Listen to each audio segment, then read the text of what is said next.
All right, hello. My name is Kenny Tinoco with the Samuel Proctor Oral History Program.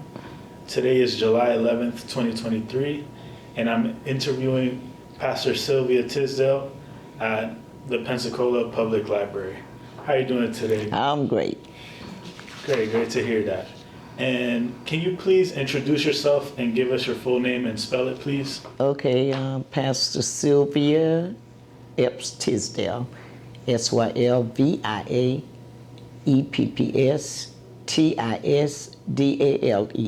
Thank you very much. And just to start, can you start by telling us a little bit about your background, where you're born, where you're from, things like that? I was born in the northern part of South Carolina, King Street, South Carolina, in a family of 12, two sharecropper, mom and dad, mother with a third-grade education. So with the 12 children, I'm number 4 from the top, so there were 7 under me. 7 under you? Yes, siblings. Okay. Under me. All right. And how was it like growing up, like for your family, growing up in a big family, brothers and sisters? Well, growing up in a big family, the major thing, not necessarily having a problem with siblings, but we were born in a poor family where born in a rundown house, 4 rooms, where it did rain more in the inside of the house than it did on the outside. Also infested with rats, and so it was really survival. And can you tell me a little bit more about your family and your parents? What were they like? Well, my dad used to work at a sawmill because we were with sharecropper. My mom used to take us to the fields, grandfather field, the fields of different people that used to come to the house. And we used to crop tobacco, we used to pick cotton, and we had to go to the field and work before we went to school, and then after school we had to go to the field and work. So basically, in reference to siblings, I was kind of like a loner, stayed by myself there, but always working side by side with my mother because I saw the struggle that she was going through. And so since you're more of a loner among your siblings, did you get closer with your mother? Yeah, I was very close with my mother. In reference, you understand that I'm a pastor, started the church in 2003, August, and because my mother was my mentor, I named my church ministry after her, Epps Christian Center. Beautiful. So, yes, my mother was very close in that she became disabled, and I was the one chosen, I guess, to take care of her during her latter years in life. And how did that transition go? Did you know from a young age that you wanted to be a pastor, or is it something later in life that you became aware of? Well, no.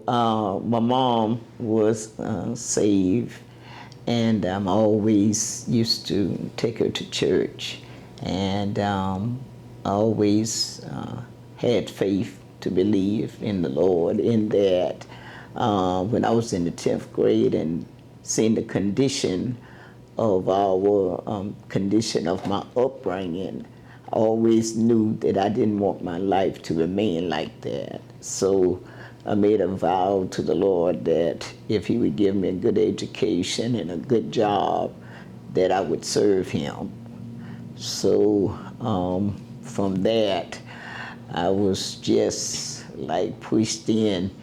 I did not want to be a pastor because coming up in the rural areas of South Carolina and even in Pensacola and areas, men do not believe in women pastors.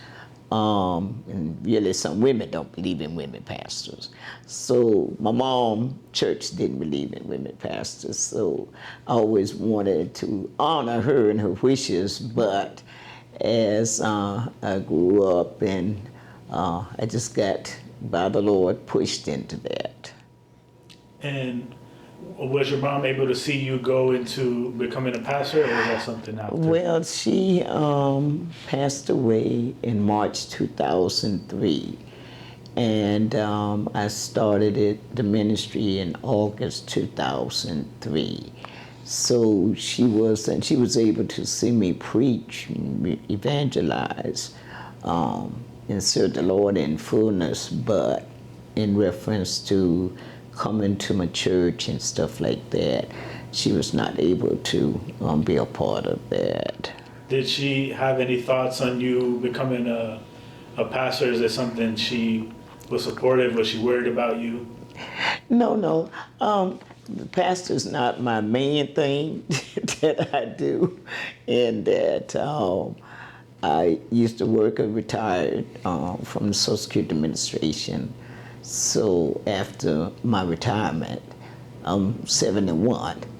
So after my retirement, how becoming a pastor happened is that after she passed, she used to go to this daycare here in Pensacola, and always loved senior citizens. So I wanted to have a senior citizen daycare. And the building that I got to have it out of, they told me it was not zoned for daycare, but it was zoned for a church.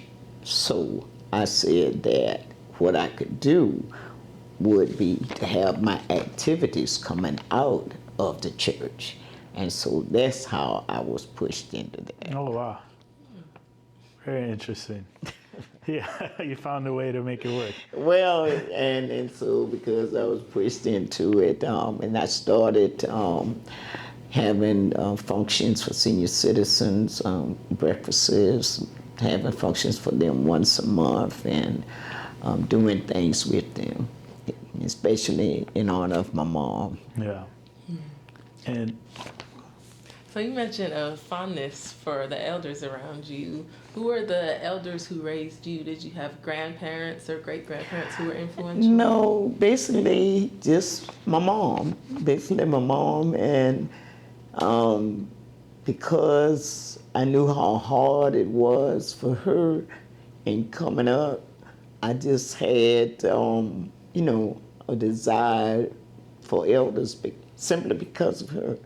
And because she was disabled basically all my life, and she wasn't able to do things like elderly people would do that was healthy. And I always wanted to see her happy and doing things. So it just, just had a heart to just see elders, because a lot of times, I see that they are pushed aside, in a lot of things, especially kids grow up, they get pushed in the nursing home. And so even now, last Christmas, I did a Christmas function for the elders, a Christmas banquet, and I've always been doing it during August would be 20 years that I would be doing ministry.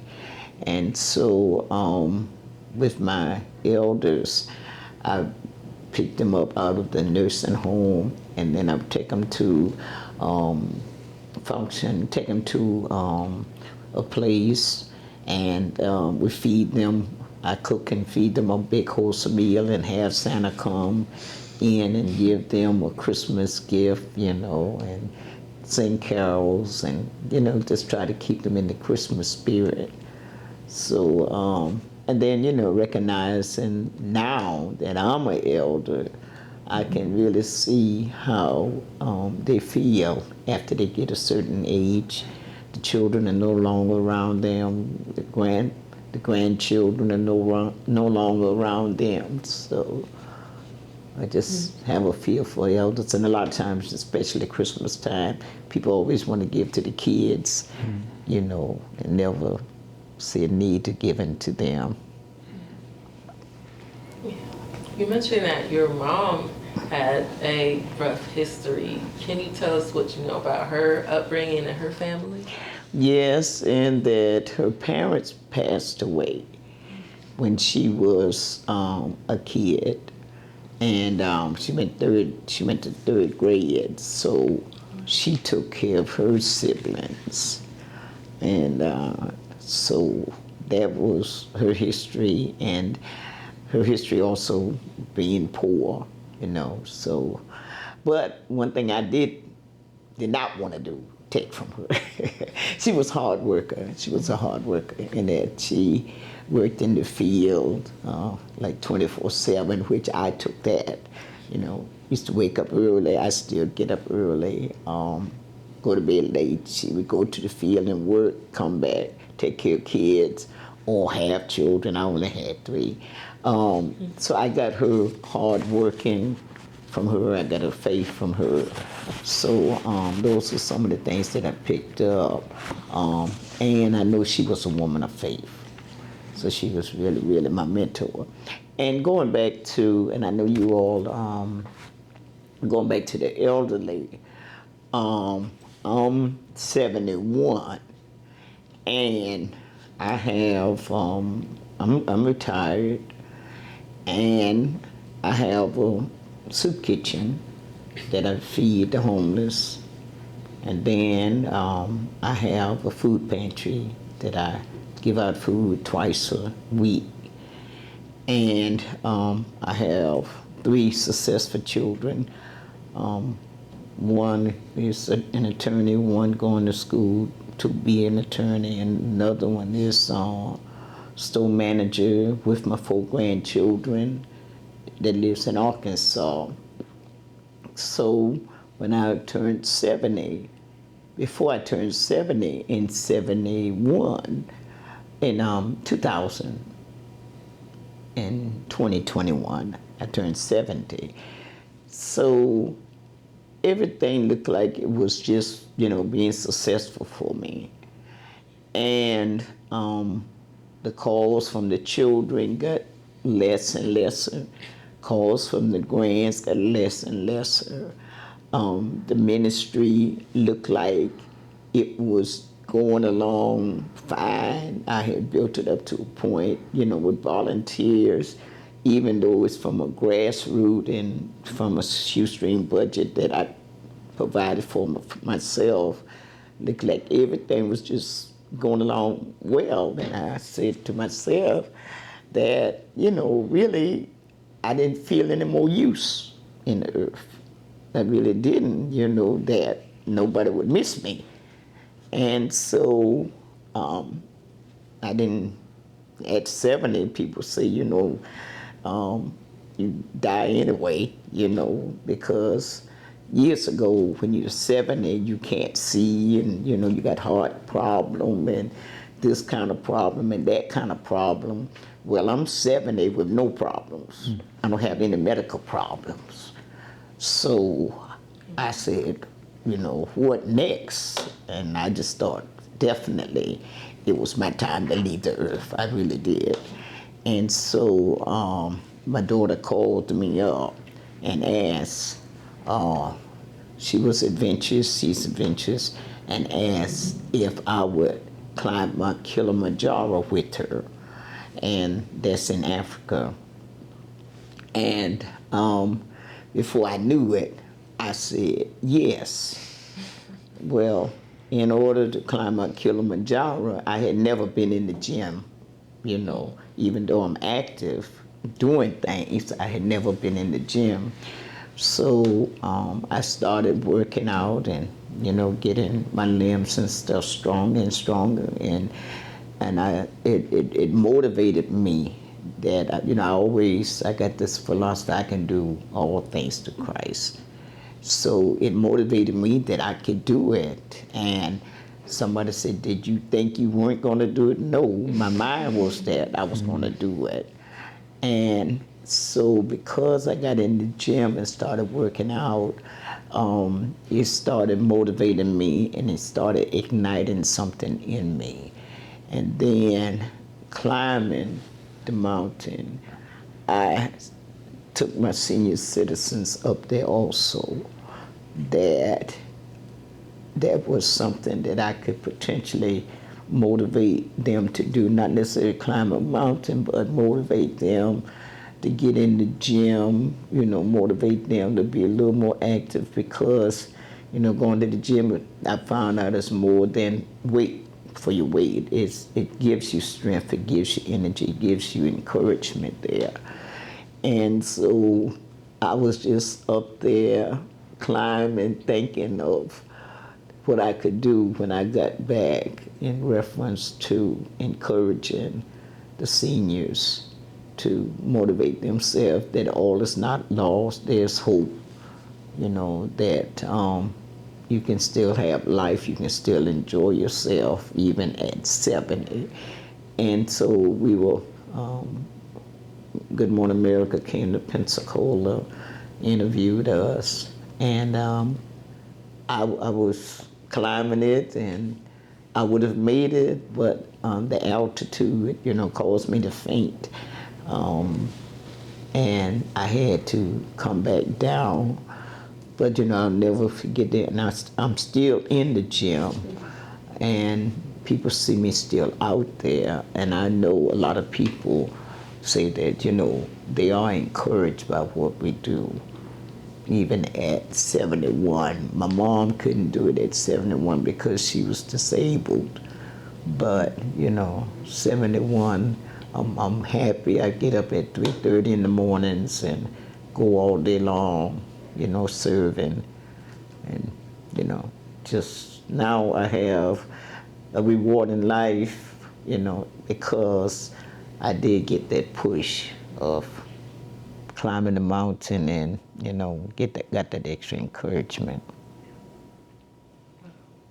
Did you find that same type of encouragement that you were able to get with this trip with your daughter, that other people that saw you do it, have you noticed that they've become more excited? And Yeah, because we were showing all over.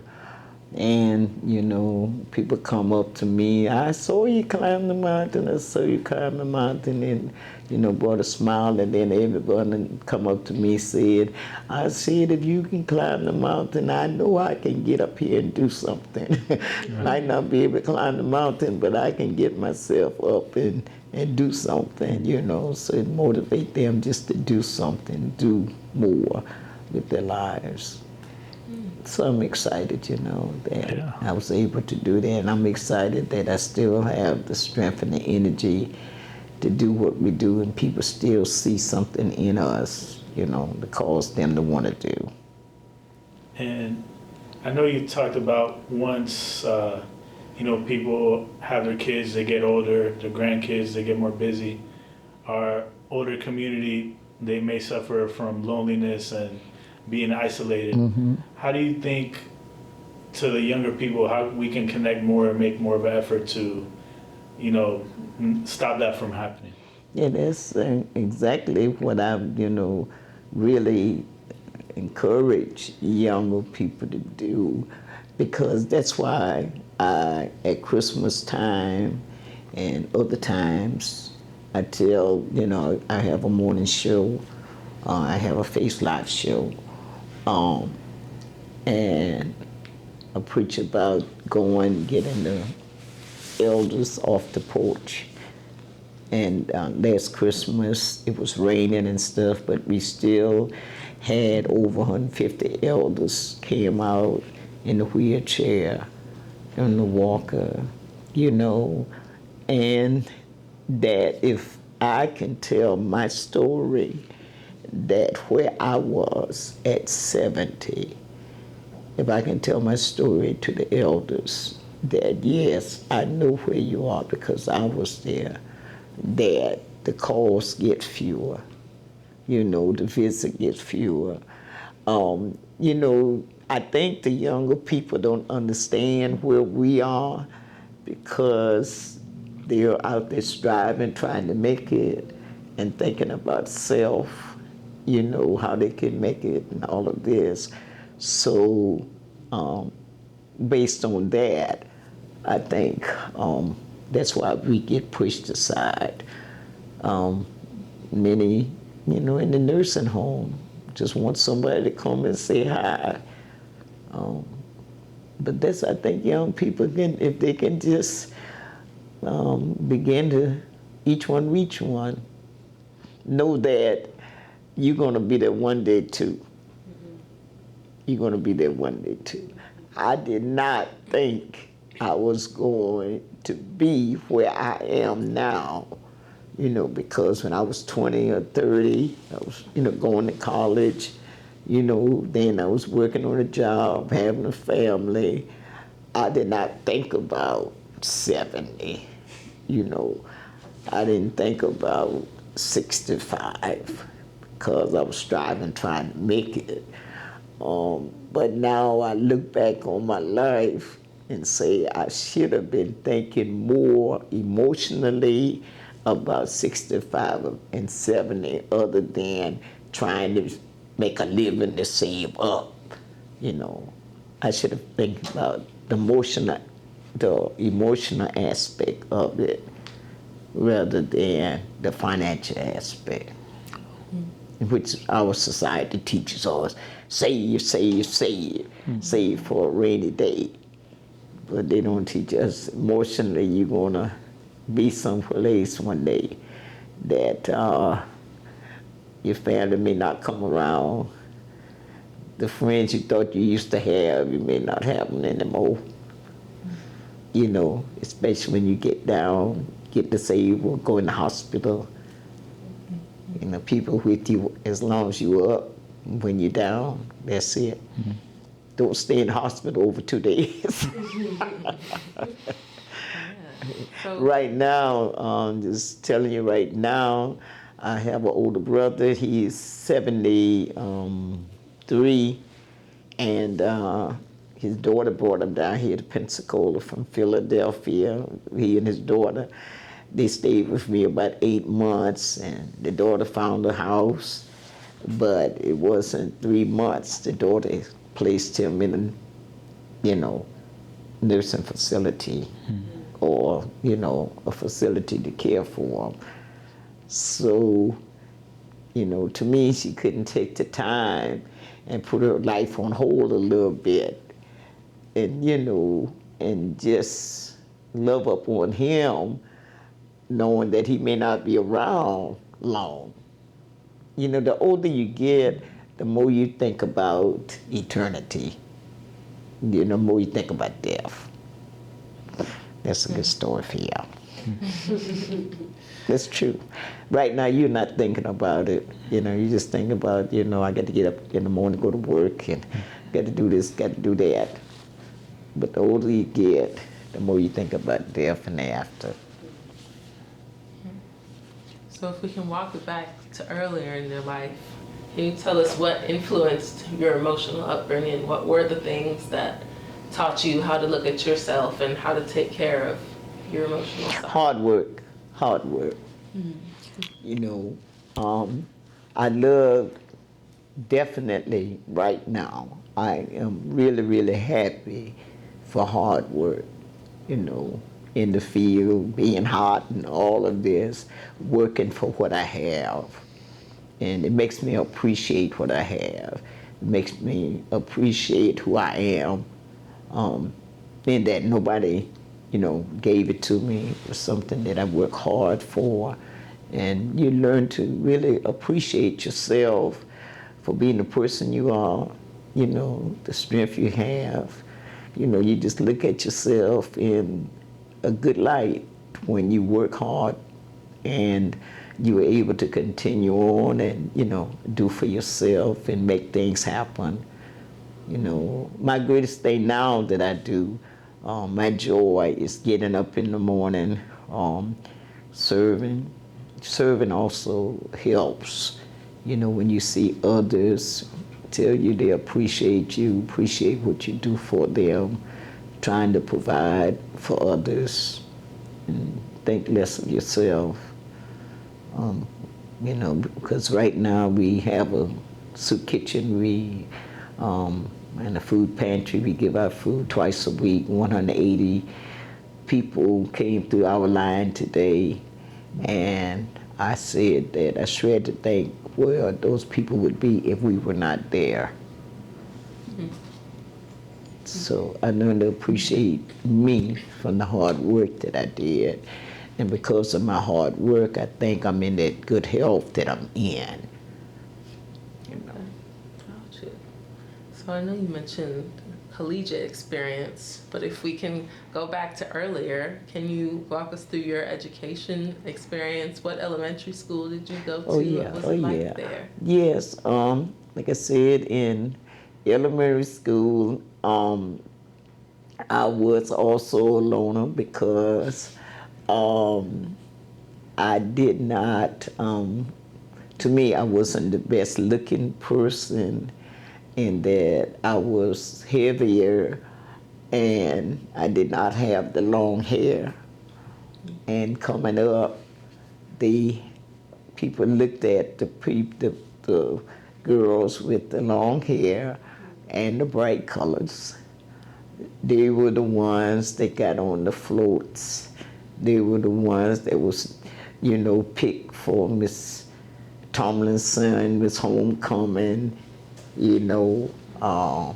and because we were poor, I had to take my little lunch to school, but I always liked to study, had a purpose in trying to make good grades. So I was able to go from elementary school to high school, and there was a teacher. I'll never forget, everybody have a special teacher. Her name was Miss Gardner, and she was my math teacher. And if we could, what high school did you go to? Tomlinson High School, King Street, South Carolina. And her name was Miss Gardner. So I was in the 8th grade, and she saw that I had feel or thing for math.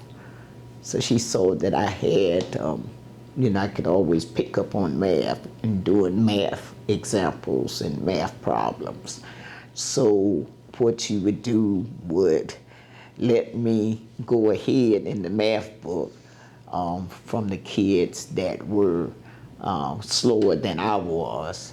And then she would have me to try to help the ones that were slower than I was. So she became a special teacher, and to the point that she would bring me little apples and cakes and stuff because she knew that we were poor. And I would go by lunchtime, and, while people are playing, and talk to her, and, because she just always had little things for me that encouraged me, that she saw something in me. And my mom went to a holiness church, and I asked her, Miss Gardner, to come to church with me one Sunday.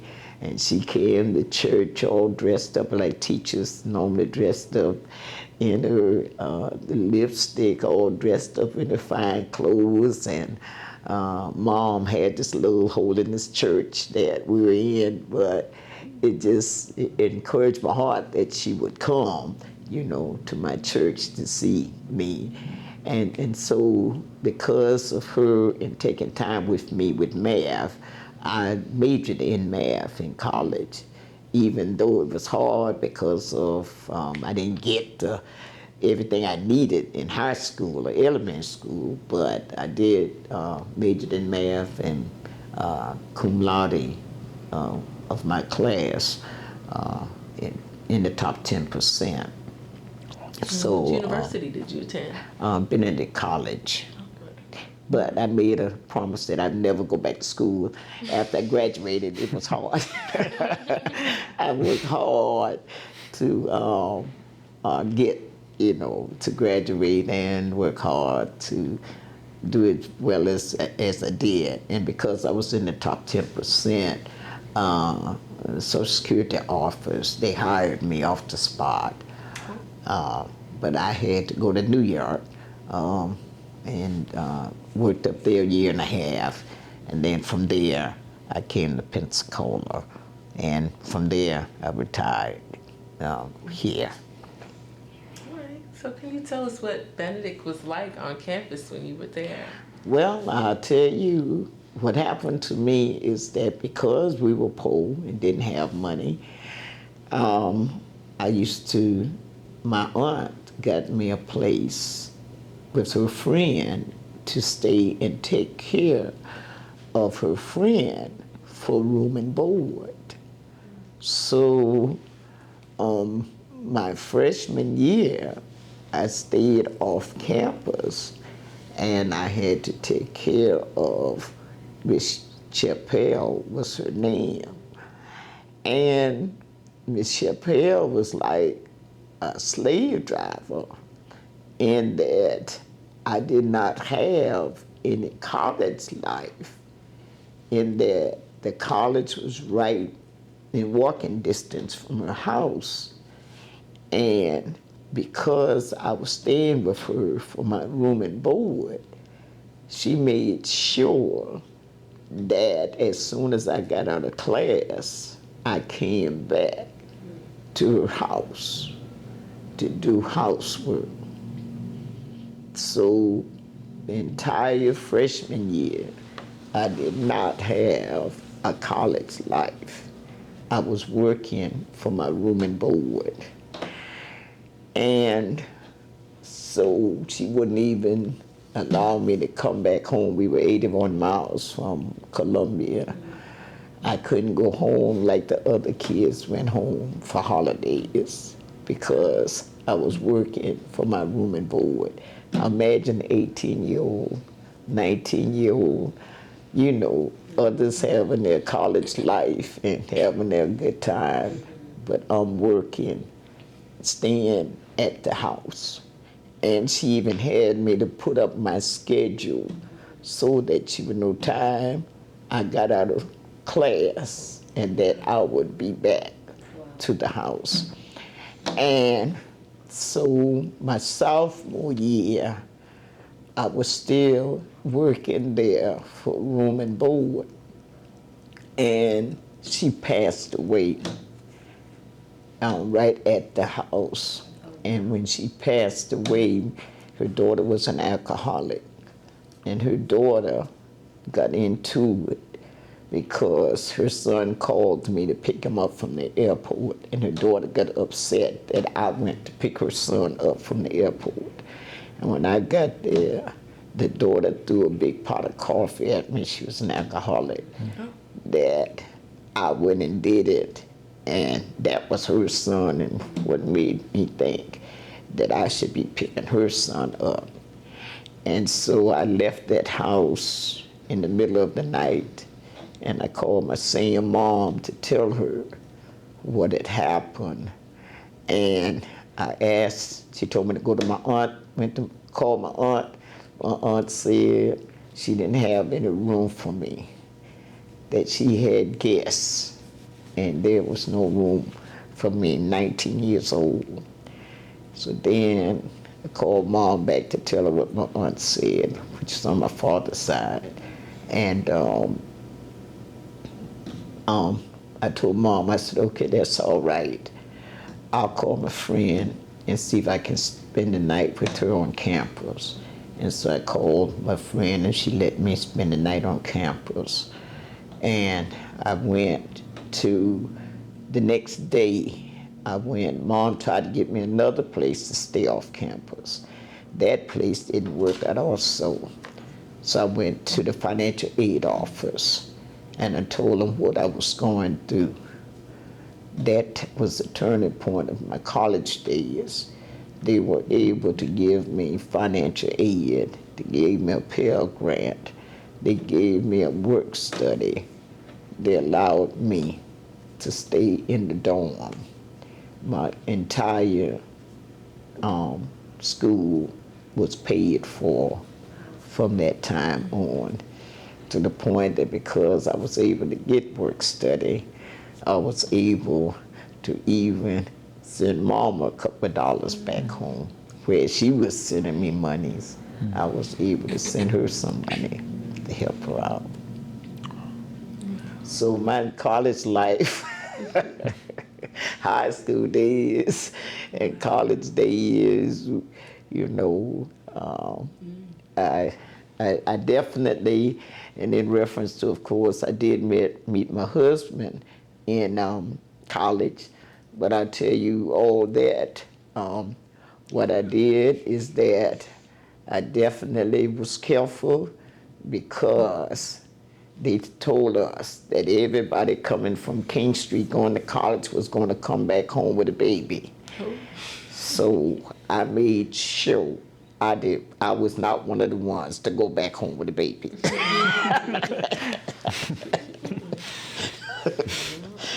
So. Well, I'd love to hear the story of your meeting. So please tell us a story about how you met your husband. I'd love to hear about it. Oh, well, he was also from King Street, South Carolina. He lived about 20 miles from us. And I met him at a gathering that they gathered all of us up before we were going to school, college, that first year.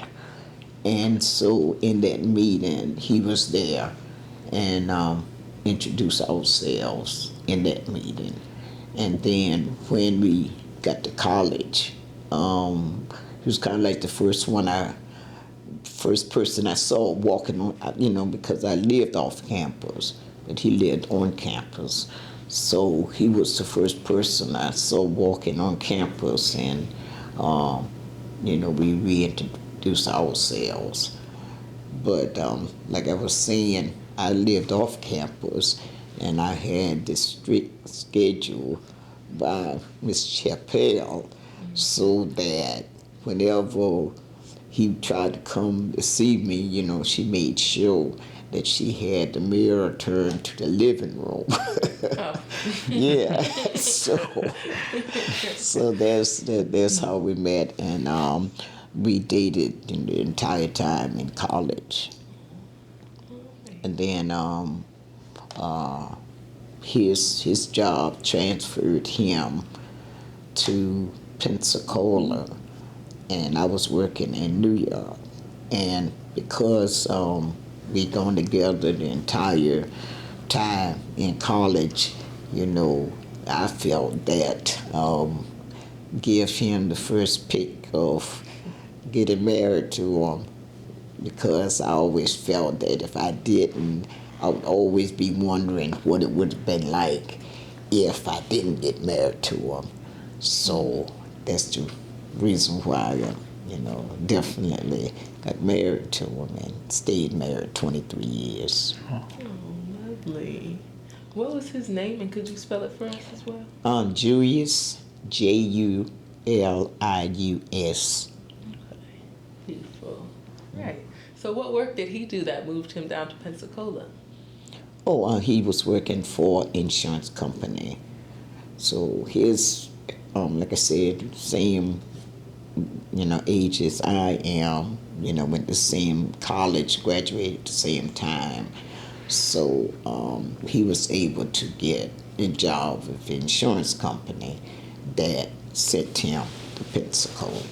And that's why, and my job sent me to New York with Social Security, so I just transferred to Pensacola.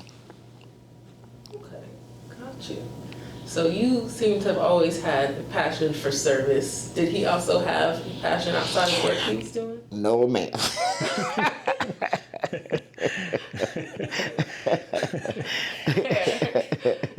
No, ma'am.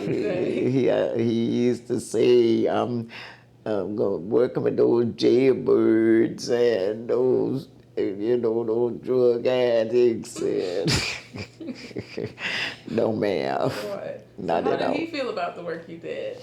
That's what I'm saying. He was against me working with, those type of people and stuff. So, no, ma'am. Got you. So who are the people that you got into serving with? Huh? As you graduated from college, who are the people that you got into serving with and that you were doing your community work with that time? Oh, no. Not in college. I didn't really start doing everything that I'm doing now until I retired from Social Security. No, I used to do it when I was working for Social Security here. About 10 years, I was working for Loaves and Fishes, volunteering, and they were allowing me to do different things. I would go every Friday after work and just had this servant heart of, helping people. I didn't think anything of it as people think of it today. It was just something that I did. And I think it did come from my mom in that it was 12 of us. But Mom, the kids in the community always came to our house. And she always fed them. And then she always had a giving heart in that people come during those days, they could borrow sugar, borrow flour, whatever she had, she gave. So we were the community house, I guess because we had all the children and everybody just came to us. So I think that's where I really got my heart from her. That's beautiful. So the pot was always hot. What were some of your favorite dishes that your mom made? Oh no, I did the cooking. You did the cooking? Yeah. For all the people coming over? Yeah, I did the cooking. We basically, what happened, Mom would always work in the field, and I would take care of the siblings.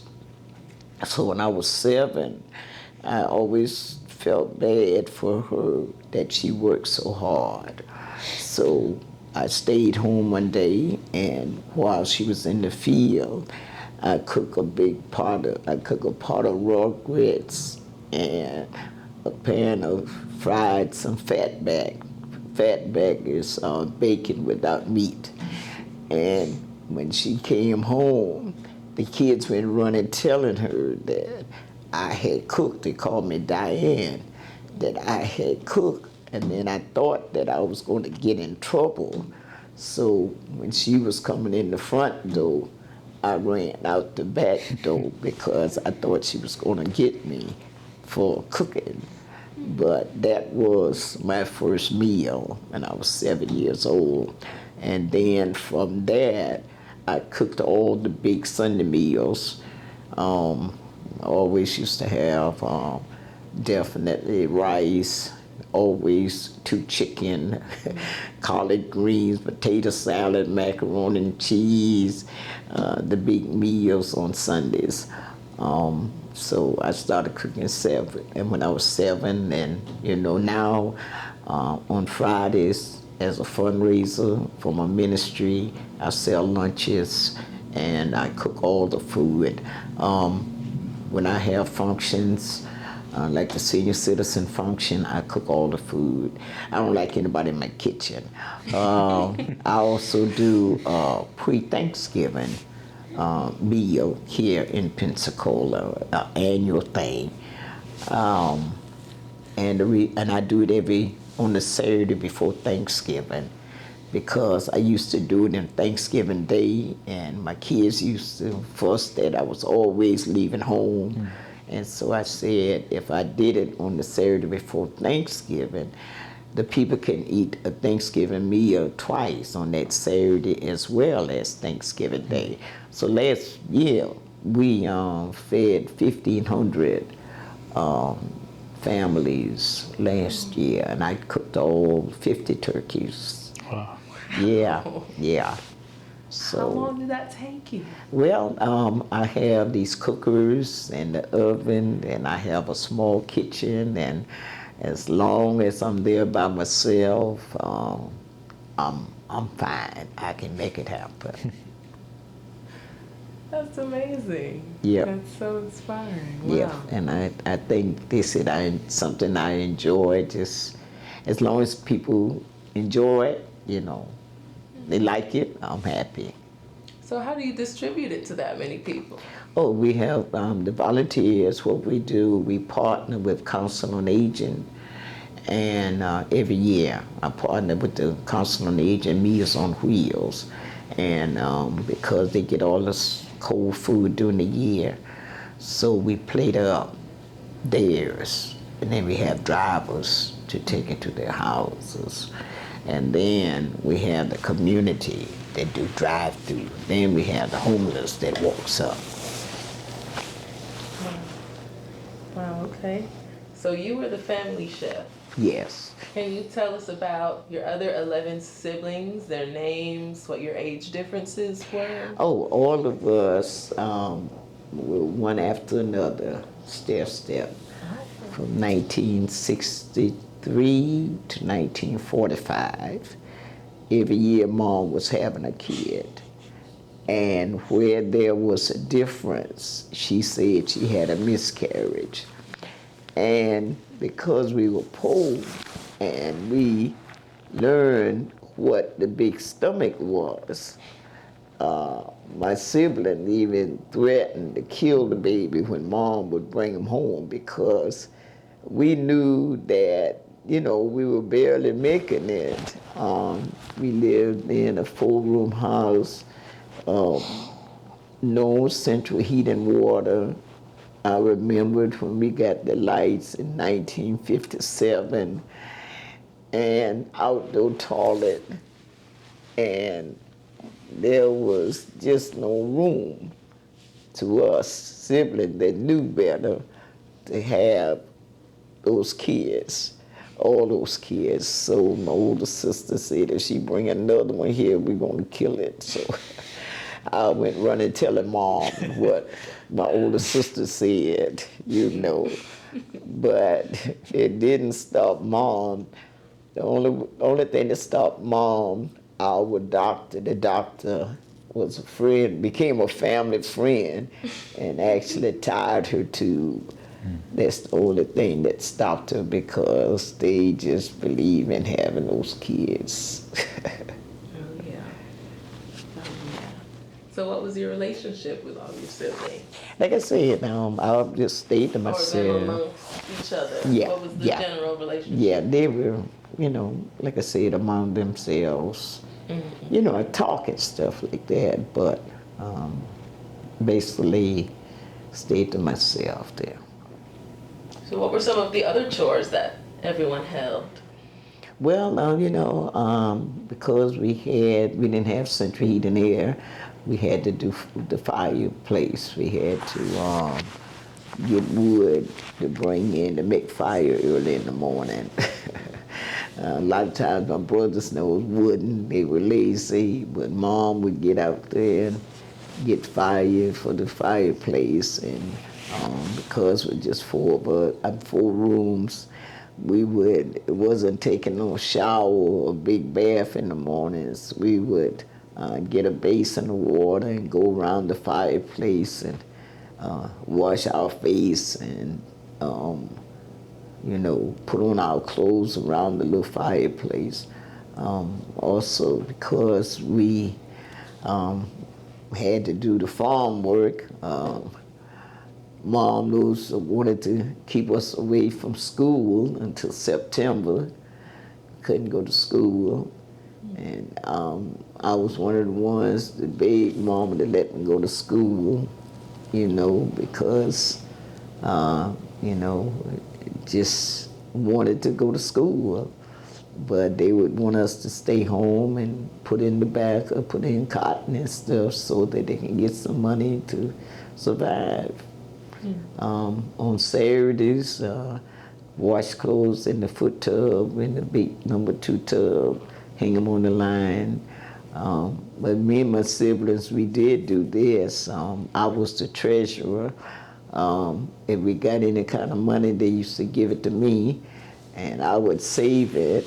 And then on Saturdays afternoon, we would get on the back porch, backyard, and we would buy some bologna and bread and Kool-Aid and call ourselves having a party. Good time. Good party. So you mentioned that neighborhood kids would come over to your house to eat. What was the community like in King Street when you grew up? Well, we were poor. Everybody, a lot of things is that we were poor and didn't know it. So it wasn't, like Mom, she did, used to have the black and white TV where they look at the story. And Mom got involved with the story one time. And our little black and white TV went out. And Mama sent us to the neighbor house to see what was going on the story. And when went over to the neighbor's house to see what was going on the story, after the story was off, Mama, the neighbor put us to work, clear the house up and stuff. And came back home and told Mom what had happened. And right then and there, that stopped Mom from looking at the stories. Y'all ain't going back over there no more. But everybody knew each other, and there was anything that we could send and get some sugar from this person and that person. We used to get food stamp commodities, and I used to be the one to do the shopping, and I also used to do, Mom was sickly and disabled all my life, so I would be the one to go and apply for the food stamp. And what I would do as a little kid, I would go, they had these long lines, so early in the mornings I would go down to the food stamp office and stand in line to get food stamp. But by the time the doors opened, I would be pushed to the back of the line as a little girl. So what Mom did, we got in good with our neighbor who used to work for the food stamp office. And what Mom did was buy the lady little groceries and stuff for looking out for me. So Mom would buy the lady some sugar and rice and this stuff. And so when the lady saw me in the line, she would call me aside and bring me to the front of the line so that I could apply for the food stamps. So yeah, we used to do the food stamps too.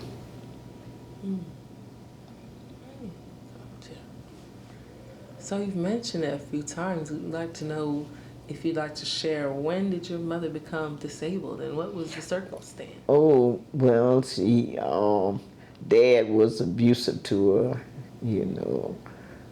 used to, for no reason, knock her side the head, and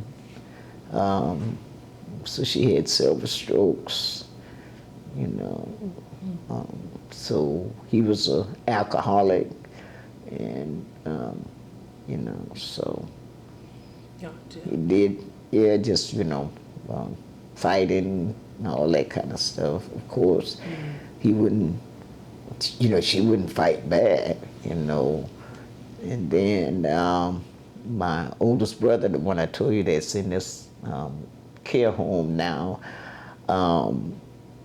tried to, fight back him for fighting her. And he left home when he was 17 and never came back because, and then we would always tell her about leaving him, and she would say, that's the only daddy you got, and a piece of man is better than no man, so Definitely, when I grew up, that was one of the things was not going to happen to me. Oh man. So, yeah, I think with her abuse, it caused all those problems. It sounds like she was still able to be there for you guys in a Oh yeah, oh very yeah, real oh way. yeah. She didn't really. She got down the last 10, 15 years before she passed in 2003.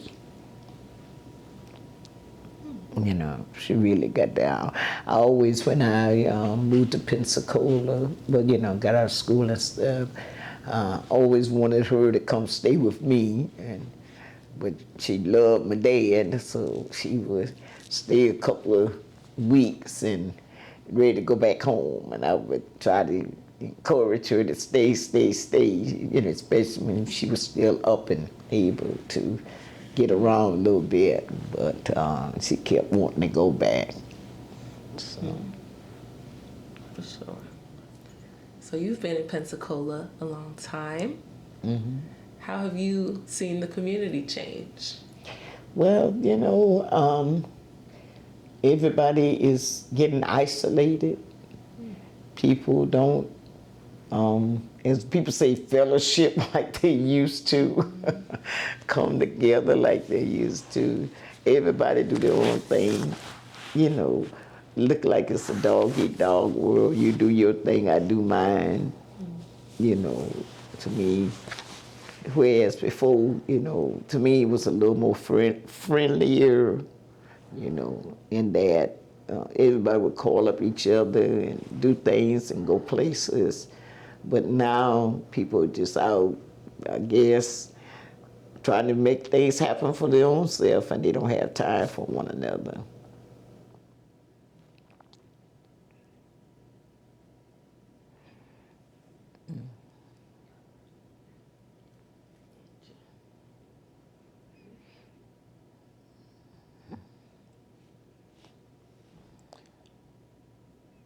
And now with the work that you've done with your church and the soup kitchen and things like that, the people that you work with, the elders, that they're feeling isolated as well, do you see some of that coming back, like how it was before, people caring about each other more and talking to each other more, or is it still a lot of the same?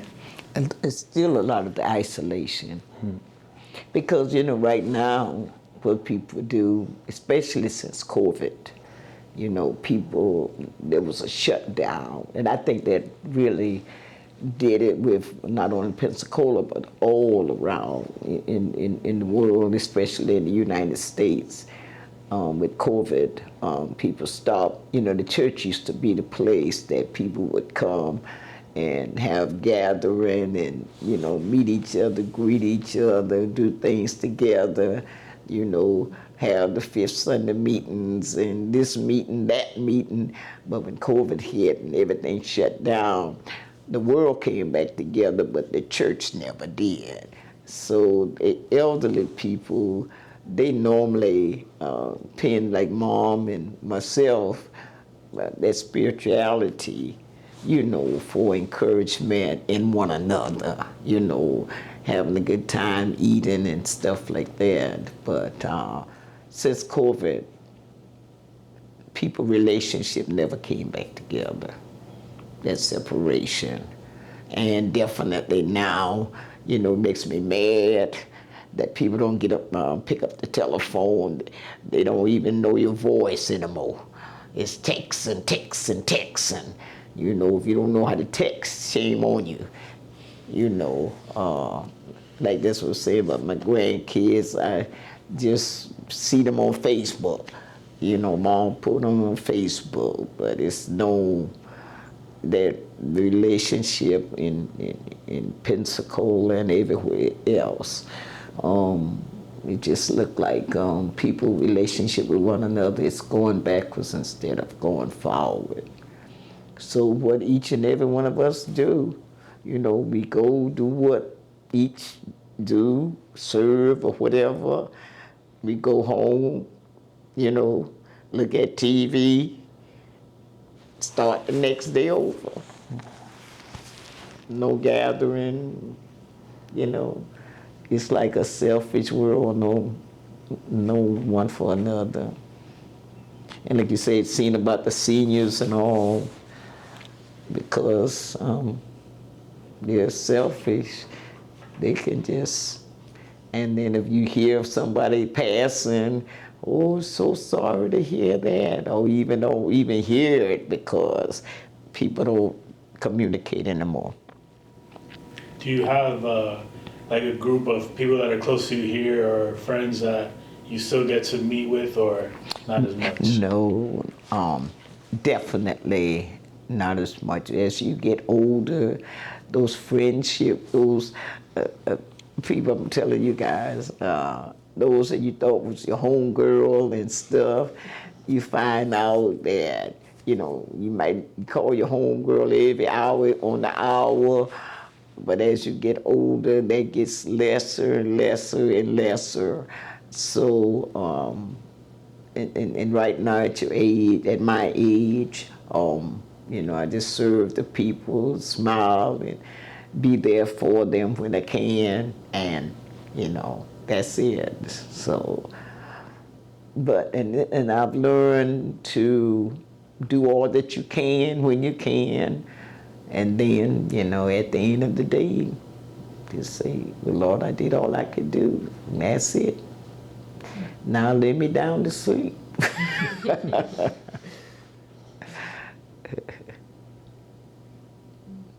And you mentioned that you had one of your children was in Arkansas, Yes, my son and my grandchildren. and then your other kids was I here, get or? about my baby girl is an attorney.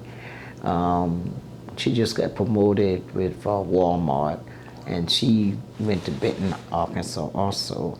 My oldest daughter is here in Pensacola, and she helps me in the ministry. In fact, we just got one of the grants from the Children Trust Fund. So during the day, we work with children 3rd through the 5th grade. I pick them up in the mornings and we bring them to the church, and then I take them home in the day at 2:30. We do activities with them, enrichment activities, tutoring, take them on field trips. We're doing that for the month of July, and then when school goes back, we start doing it every Saturday. And with all the different work that you do with your organization, what are some of the challenges that you face, whether it's trying to get grants or different things like that? The challenges I face is who you know, and you have to be in their little club, their little clique. If you're not in the clique or in the club, you don't get any money. Yeah. We filed grants, and because of basically, I guess, who I am or whatever, you know, you get turned down. You know, the money's given to the friend, you know. And a lot of times people say, we've been doing this for 17 years. People say they haven't heard about us. It's because, you know, the monies we get in or monies I have personally, I have to use it to pay bills and to provide for the people that we serve. Therefore, I don't have monies to advertise, you know. Therefore, I don't get the funds that other people get. Plus, I'm not one to laugh up in their face and go to their parties and, you know, they're drinking and all of this kind of stuff. So I resign myself to whatever I get, whatever comes in, use what I got. And what is something that with the work that you do that you're excited about that's coming up next or coming up soon? The work that I do? Oh, well, I'm excited about, trying to help these kids. We do 40 kids every day. And just trying to plant some positive stuff in their lives. Because I see where the parents' attitude about the kids, it's bad. And just trying to see if we can help these children. You won't get them all, but trying to get some of them. And what are some of the problems that you see that the children deal with? Oh, well, the children deal with the parents, first of all. I think definitely they said charity starts at home, their upbringing, so that if the parents don't bring them up right, they are left to their own, and therefore they don't know right from wrong. So they go out and say whatever, do whatever, and they think that's the way it's supposed to be. And they're left to raise their own self. Like, go to pick them up. They said, I need to wake mom up to see if I can go. Whereas if it was me, I would have had the kids' stuff prepared the night before. I would be up to make sure the kids look presentable to go out. I would be right there seeing the kid off and right there waiting for the kid to come back home. But they don't get that. And it's heartbreaking, It really does break my heart. Especially, years ago, I believe in putting the Bible into our children to make them better people. They don't allow the children to come to church. They don't, so the kids are just around playing, getting into things, day in and day out. So it's just the world has changed, people has changed. And what generally are the parents of the children you take care of doing usually? Sleeping.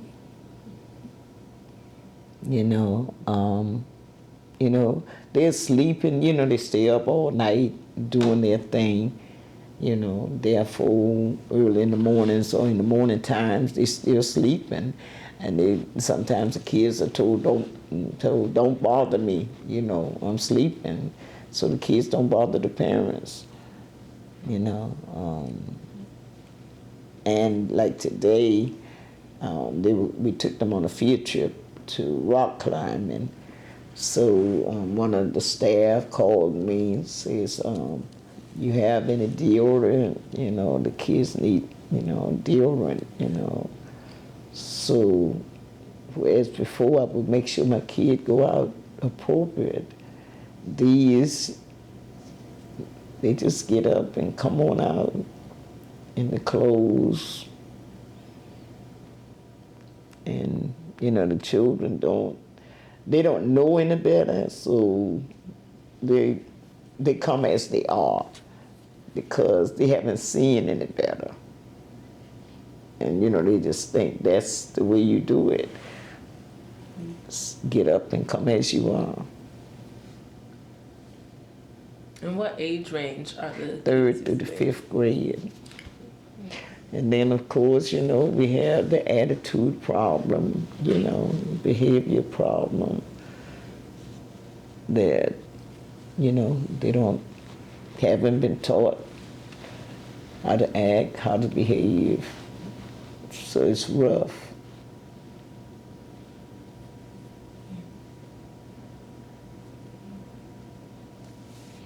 And so as we lay down, we say we just do the best we can.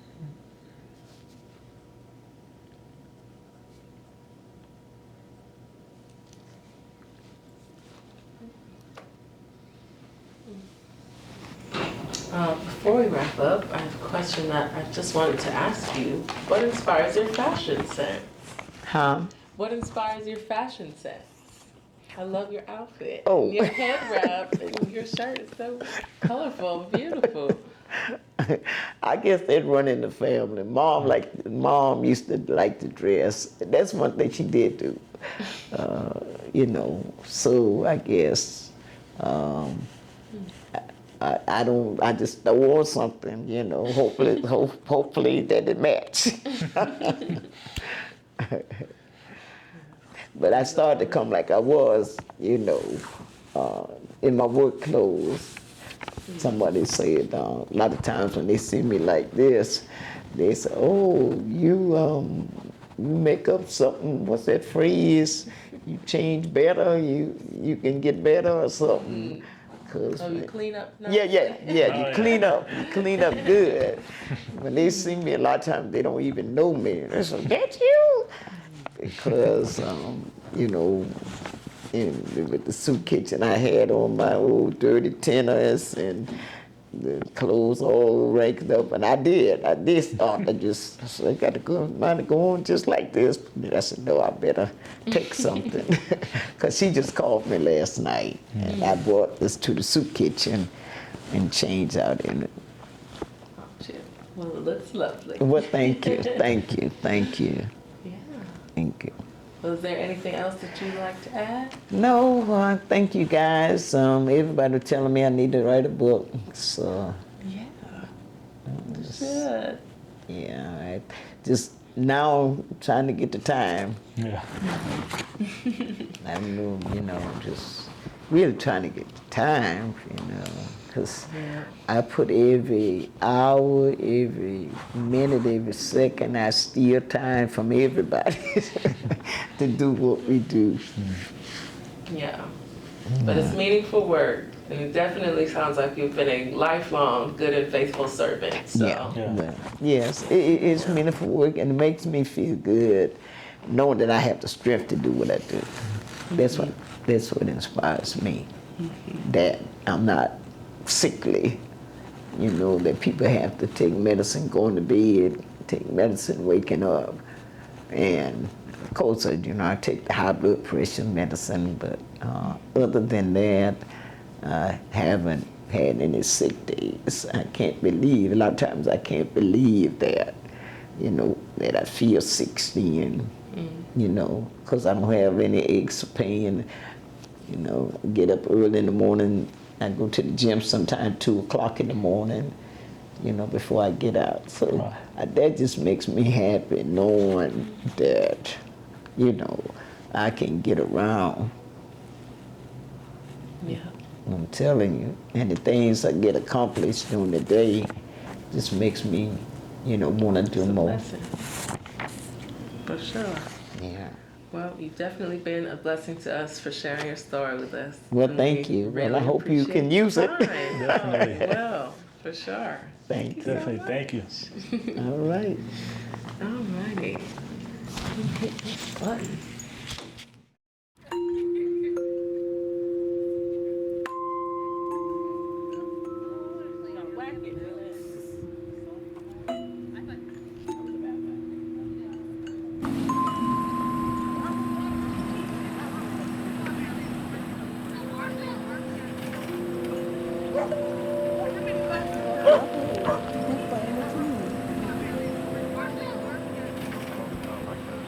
Play the middle or the top.